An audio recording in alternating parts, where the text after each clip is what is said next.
What's hiding underneath things can be scary. Underwater, under your bed, especially what's under your carpet. Except when you get new carpet from Carpet One Floor and Home. After tearing up your old carpet, they'll vacuum and apply Health Annex antimicrobial to your subfloor, disinfecting and killing mold, mildew, and any remaining general awfulness. Carpet One Floor and Home goes the extra mile to protect you, your family, and your home. Carpet One Floor and Home in Columbia, making your home beautiful, guaranteed. Good morning and welcome to Radio Friends on Tuesday, November the 19th. My friend Andrew Grabau is with us from Heart of Missouri, United Way. Good to have you here, Andrew. Thank you, as always. And getting up out of your sick bed to come and be with us today. That's exactly right. It's just a cold. I'll be okay. All right. Well, we're glad that you're well and that you decided to share the morning with us. Of course.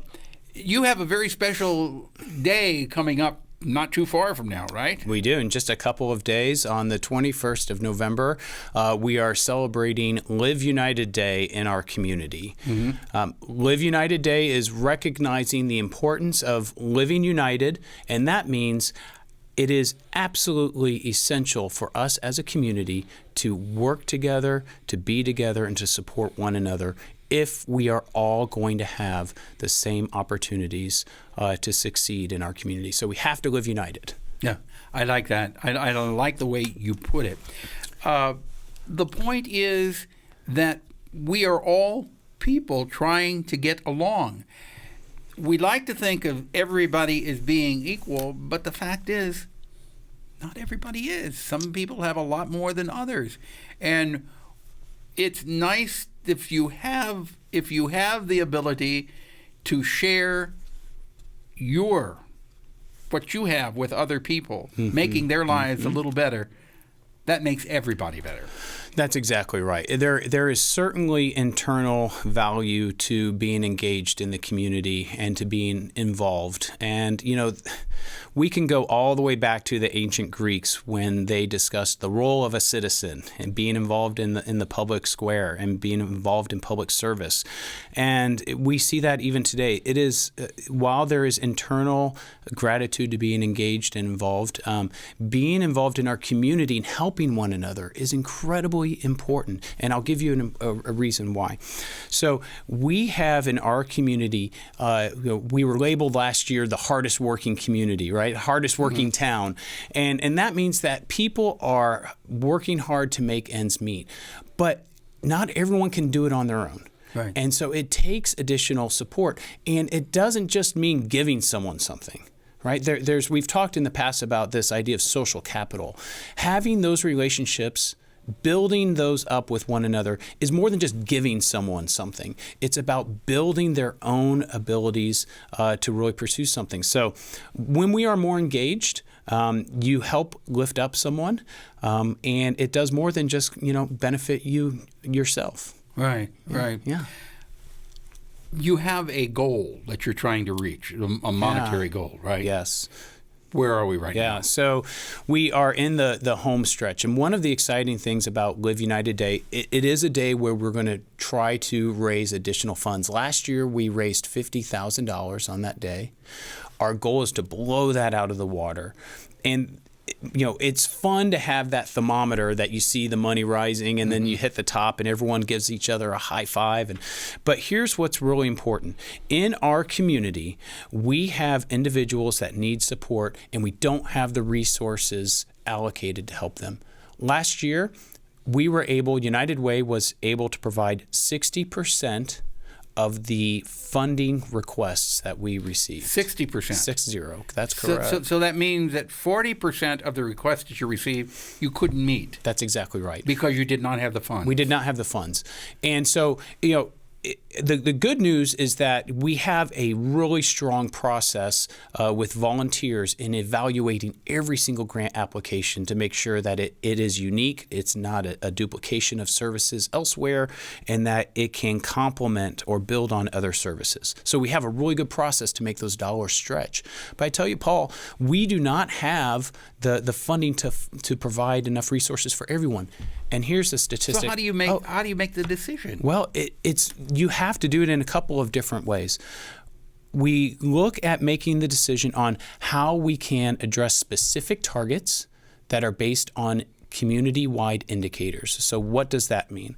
If we're looking at financial stability, we know that in Boone County, households that report income, almost half of them make below 200% of the federal poverty level. Half of the people in Boone County. Yes. So that's roughly around $24,000, $28,000 for an individual. But when you look under that number, when you look at we often say in our community, wow, everyone is employed. We have 2% unemployment rate, 2.5% unemployment rate. Yeah, but they're not making enough money. That's exactly right. So when people are touting the fact that we have very low unemployment rate, it really doesn't mean that much if they're not making the money to support themselves, even though they're employed. That's exactly right. So, and if you look even further under that, in part of our decision process, we use an equity lens. So you look at who is unemployed in our community, and it's predominantly African Americans. We also see individuals living with disabilities. And so we accept proposals that have programs that will reach those audiences as well and help those individuals. Those are our neighbors that need opportunities too.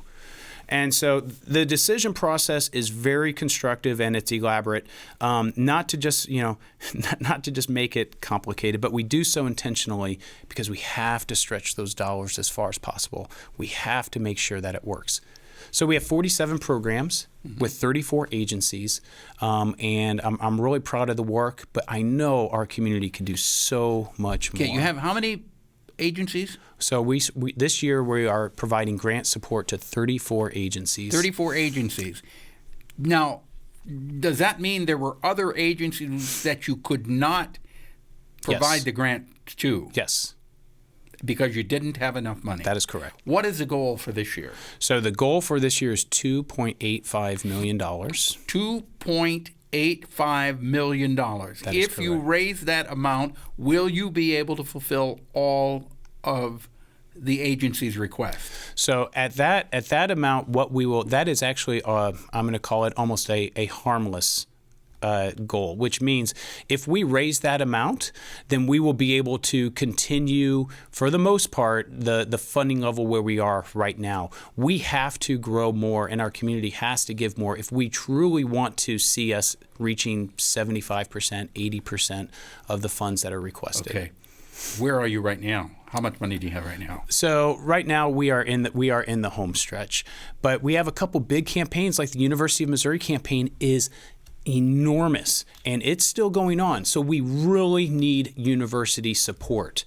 And so that campaign, really, to be quite honest, the University of Missouri campaign is our largest or second largest campaign, depending on the year. So that's really important. Out of time, people want to give, what do they do? You can always go to our website at uwheartmo.org, and we're on all social media platforms. Okay, or you can just Google Heart of Missouri United Way. Yes. And you can give online.